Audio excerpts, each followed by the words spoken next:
তীব্র গরমে শ্রেণীকক্ষে শিক্ষার্থীদের অবস্থা নিয়ে চট্টগ্রাম ও নরসিংদী থেকে কিছুক্ষণ আগে জানিয়েছেন প্রতিনিধি আব্দুল্লাহ রাকিব ও বদরুল আলী চৌধুরী। এই গরমের মধ্যে আসলে শিক্ষার্থীদের ক্লাস করা সবচেয়ে কষ্ট হয়ে দাঁড়িয়েছে, যার কারণে মূলত লোডশেডিং সকাল থেকে প্রতি ঘন্টায় হচ্ছে, যার কারণে শিক্ষার্থীরা ক্লাস শেষে ক্লাসরুমের বাইরে বেরিয়ে আসছেন, তারা বাতাসে একটু নিজেদেরকে জিরিয়ে নেওয়ার চেষ্টা করছেন।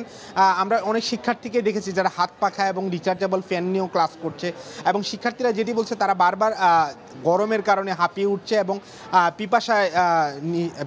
পিপাসার্থ হচ্ছে, যার ফলে আমরা দেখছি যে শিক্ষার্থীরা যেটি বলছে যে তারা বলছে শিক্ষার্থী অনলাইনে যদি ক্লাস নেওয়া সম্ভব হয় বা অন্যান্য কারণে যদি ক্লাসের সময়টা সকালের দিকে নিয়ে আসা হয়, সেক্ষেত্রে আসলে দুপুরের পরে যে গরমটা সেটি থেকে তারা কিছুটা রেহাই পাবে।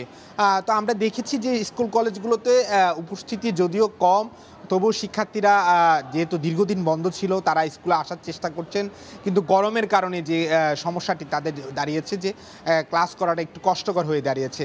সবচেয়ে বেশি কষ্ট যারা পোহাচ্ছেন তারা হচ্ছে শিক্ষার্থীরা, বিশেষ করে সকাল থেকে দুপুর পর্যন্ত বিকেল পর্যন্ত তারা যে এখানে অবস্থান করছেন তাদের খুব কষ্ট হচ্ছে বলে তারা আমাদেরকে জানিয়েছেন। আমার পেছনে তো লক্ষ্য করবে যে নরসিংদীর সরকারি বালিকা উচ্চ বিদ্যালয়ে কিন্তু খোলা রয়েছে যথাযথভাবেই, এবং সেখানে কিন্তু বিভিন্ন ধরনের শিক্ষার্থীরা বিভিন্ন মানে শ্রেণীর শিক্ষার্থীরা এখানে উপস্থিত হয়েছে, ক্লাসে অংশগ্রহণ করছে।